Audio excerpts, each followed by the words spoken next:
Hey, what's up, guys? My name is Ninedev, and it's been quite the 2 weeks that I've been gone, but a lot of stuff has happened. If you've been on the internet for a day, now actually, if you're watching this video right now, you know exactly what I'm talking about, right? There's currently an issue on Roblox going on with the whole schlep situation, Roblox situation, this, that, all, you've watched stuff. The reason I've been away for 2 weeks is because I watched all that stuff and I questioned whether I should make videos on this platform. And part of that stems from the fact that as a developer, when you make a game, you put it out there and kids play it.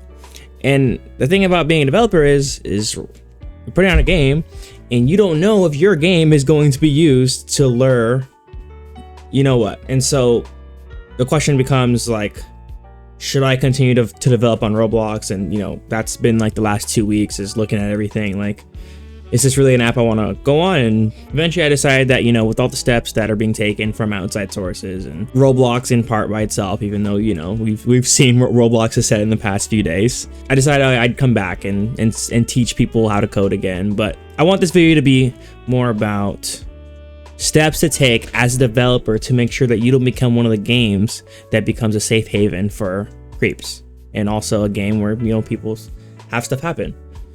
So let's look at stuff as a developer, right? When you're making a game, and I just did some random code I was doing earlier, and when you're making a game, right, you want to make sure your game is safe. And by that, I mean, like, what is in your game that makes it game-like, right? Question yourself, when you're making a game, what is the goal of the game? What are you doing? Like, is it a shooter game? Is it maybe it's an anime fighting game? What is it, right? If at any point you sit there and like, you think like, oh, it's a game where people hang out, stop right there and rethink what you're doing, right? Because at the end of the day, Roblox is a kid's game, right?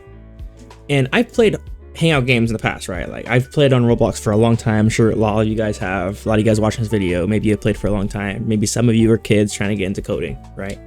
But I played hangout games in the past, and let me tell you, right? They're a little crazy. And they're not the best games for people to be on, especially kids. So when you think about what you're doing, right, think about what it is. Like, there are simulator games, right, where people like simulate having a house, stuff like that, right? There's some that do it right, some that do it wrong. You gotta feel out, like, if a kid was playing this with other people, what are the vibes there? Think of that. Another thing, right? A lot of games have this nowadays, right? They have in-game text features, right?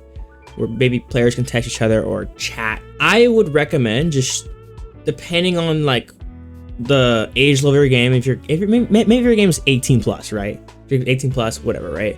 If your game is not 18 plus, do not add a chat feature to your game, because that is the easiest way for this stuff to happen. I mean, if you just look at some of these hangout games, people were just chatting with kids, and stuff is happening. So like, when you're making your game, be wary of stuff like that. Chat features off the table, right? Another thing, right?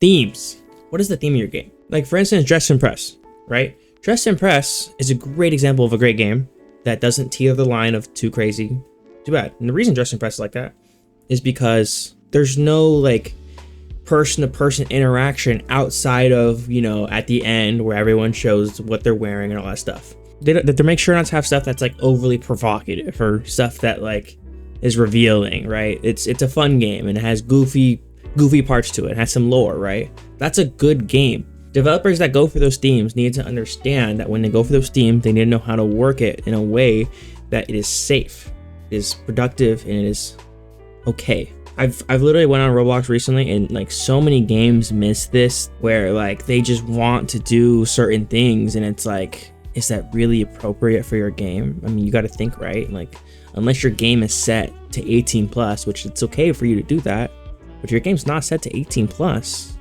don't do that. Don't put it in your game. Think about what you're making, especially the theme. Last but not least, do not get sucked into in-game trading culture. Look, right?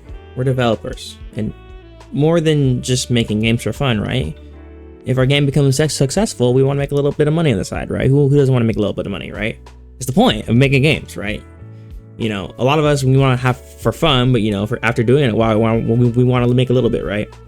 Be careful when you're making in-game purchases, especially when it comes to trading, right? Trading items, all that stuff. It is the biggest way that people get manipulated on video games. what happens is player A, who's a minor, enters a game, and player B says all this stuff like, hey, I'll if you do this, I'll trade you this, or I'll give you this, or I'll give you Robux for this, right? Part of that is on developers, because when they have stuff in their game that is like so enticing, whatever, that kids are going to do rash things to get those things, then it becomes a problem. So be careful when you're adding stuff into your game where it can teeter the line. A game that does it really well is Doors, right? Doors has an in-game currency, and the only way that the in-game currency is used is to enhance the player's experience when they're in a lobby. But the player experience in the lobby has nothing to do with other players, and you can't trade items. So think about what you're making, and especially when it comes to in-game things, in-game currency, trading. Honestly, if it were me, I would say trading, just keep off the table, right?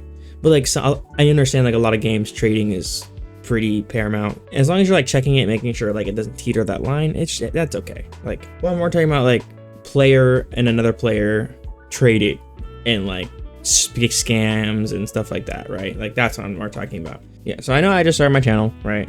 I'm gonna come back tomorrow. I'm gonna make a video on kill bricks, and I'm gonna be back. All right. In the start of every video, I'm gonna have this as well right here. This is gonna be the top of all my coding videos for until this issue gets finished or gets fixed or something happens, right? Something happens. But I'm gonna continue coding, hoping that, you know, an issue gets fixed. I mean, we'll see in the future, but you know, as long as we as developers do our job, then Roblox will come after, right? Roblox is all about the people who make the games on their platform. As long as we do our job, we can make stuff happen, right? So let's do our job and make fun games, and let's do it together, right? All right, bye guys.